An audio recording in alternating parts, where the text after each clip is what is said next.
Alright all, like the title suggests, in today's video we're going to be doing an unboxing and overview. We have the Gigabyte B450i Aorus Pro Wi-Fi. This is a mini-itx motherboard, so it is a small form factor motherboard. It's meant for small form factor builds. We're going to run down through the specs. We're going to take it out of the box. I'm going to show you where the main connectors is on this motherboard and see if it'll be right for that next small form factor build that you plan on putting together. Let's take this thing out of the box and see what it offers you. Alright, here you guys go. We're going to be taking this out of the box. We're going to be running down through the specs, see if it's going to fit that next mini-itx motherboard that you need for that small form factor build. Let's get started here with opening up the box. There we go. On top,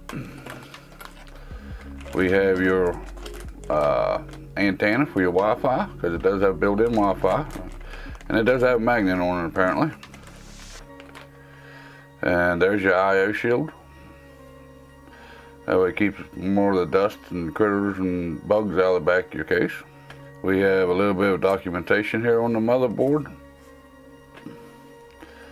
Here is your, looks like 2 standoffs and 2 screws, or 1 standoff and 2 screws for your M.2 socket, because it does have an M.2 socket on it.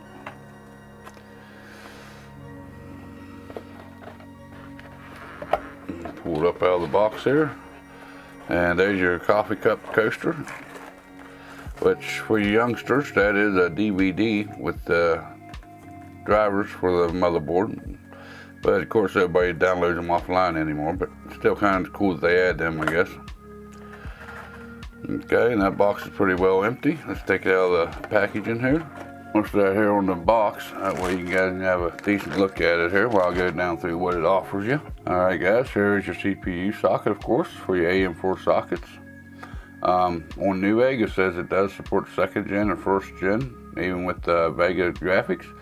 But with BIOS update, it does support up to 5000 series processor. On the box, that actually tells you right here. There's your little sticker that says AMD Ryzen 3000 ready. So if you're running 3000 series processor, you can drop it in without a BIOS update. It already comes with a BIOS high enough to run the 3000, but to run a 5000 series processor, you will have to update that BIOS. Mini-itx board, so you do only have 2 RAM slots. It does take DDR4 memory. It does accept memory up to 3200 OC. It also accepts 2933, 2667, 2400, and 2133. You can put up to 32 gigabytes of RAM in it, and it is a dual channel. And of course, with most of these small motherboards, you only have 1 slot down here that's a PCI Express 16 slot, which is ×3. That's for your video cards most generally. It does have a nice little support on it, a little metal bracket going around to kind of help support that GPU. So that's nice. And over here you do have 4 SATA ports for your 6 gigabytes per second transfer rates. That's for your hard drives or your SSDs. Underneath this plate right here, it's the M.2 slot. It's a Type 3 with an M key. It supports up to 2242, 2260, 2280. That is a PCI Express 3x0x4. To get up to the 4x4, you have to go up one of the 500 series motherboards. But this being a 450 chipset, it only supports up to PCI Express 3x4 for your NVMe's. But keep that in mind if you're going to be putting an NVMe in the motherboard. They say it does support RAID, which I don't know who uses RAID anymore, but it does support RAID 0, 1, and 10. Some of the other ports on the motherboard is here's your 24-pin connector for your main power off your motherboard. Right up here is your 8-pin for your CPU power, which tells me since it's an 8-pin, it is an overclockable motherboard, which B450 should be overclockable. Don't know how well you can see it, but right down here in front of the M.2 socket right here, you do have an RGB LED header. And right here's your 4x2 phase IR digital PMW, which is your power delivery for your CPU. And it's got a little bit of a gray heat sink on it. By looking at the back panel here, you do have 3 audio jacks. There's where your antennas hook up for your Wi-Fi. You also have your RJ45. Okay, you got 2 red USB Type A ports right here, which is Gen 3.1, Gen 2. Then you have the 4 blue ones. That is your USB 3.1 Gen 1 ports. If you're going to be running an APU, you do have a display port here. And you have two HDMI ports as well if you're going to be running APU, but if you don't have an APU, you will have to put a discrete graphics card in it to get any audio out, video out. And while we're talking about it, the Aorus J45 here, it does do up to, the speeds on it is 10 by 100 by 1000 megabits, which is a 1 gigabyte LAN connection. Your Wi-Fi over here that comes on the motherboard is a Wi-Fi 802.11. A, B, G, N, and AC. Supports 2.4 and 5 gigahertz dual band. And it also has Bluetooth 5.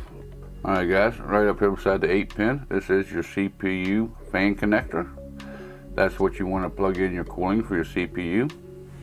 And you do have one other PMW fan header down here below your RAM sticks, right beside your USB 3 port right here. And right beside your USB 3, you have a USB 2 header right here.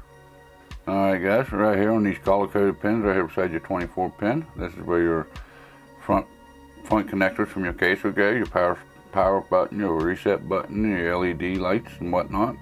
On the side of where the Wi-Fi hooks in, this will be your front audio, if you want to plug in your front audio. I don't know who uses that, but that is an option on the motherboard to hook up your front panel audio if you like, or if you need it for some reason. Some people do still need it. And as you can tell, it is a very small form factor motherboard. It is only 6.7 inches across and 6.7 inches down. It's only got 4 mounting points for inside the motherboard tray, which is pretty typical for a mini-itx system. This motherboard was first available on August 29th of 2018. Let me get reset up here guys, and we will come up with a conclusion to the video for you. Alright all, there you go. We took it out of the box, just showed you what all comes with the motherboard. And we went down through the specs, showed you the size of it and where the main connectors was on the motherboard itself. Kind of surprised me that this thing don't come with SATA cables, but nowadays with the price of NVMe drives being what they are, you know, a lot of people use NVMe drives.